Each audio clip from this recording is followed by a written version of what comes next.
தமிழகத்தில் மை வி3 என்ற செயலி மூலம் முதலீடு செய்து பணத்தை திரும்பப் பெற முடியாத பொதுமக்கள் உரிய ஆதாரங்களுடன் வந்து புகார் அளிக்கலாம் என்று பொருளாதார குற்றப்பிரிவு போலீசார் அறிவித்துள்ளனர்.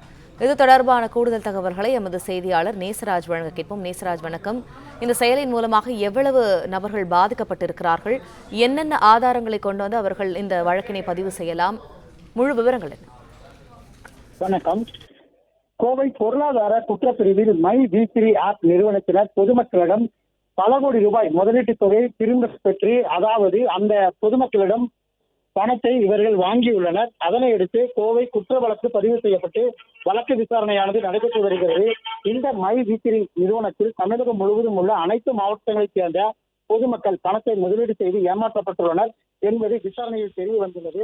ஆகவே நிதி நிறுவனத்தில் முதலீடு செய்து பணம் கிடைக்காமல் உள்ள பொதுமக்கள் அனைவரும் உடனடியாக கோவை காவல் ஆணையாளர் அலுவலக வளாகத்தில் உள்ள பொருளாதார குற்றப்பிரிவு அலுவலகத்திற்கு தங்களிடம் உள்ள பணம் முதலீட்டு செய்வதற்கான அசல் ஆவணங்கள், பாஸ்போர்ட், புகைப்படம், ஆதார் அட்டை மற்றும் இதர ஆவணங்களுடன் நேரில் வந்து காவல்துறை கண்காணிப்பாளர் பொருளாதார குற்றப்பிரிவு அலுவலகத்திடம் இதன் மூலம் அவர்கள் அங்கு வந்து கொடுக்குமாறு கேட்டுக் கொள்ளப்படுகிறார்கள்.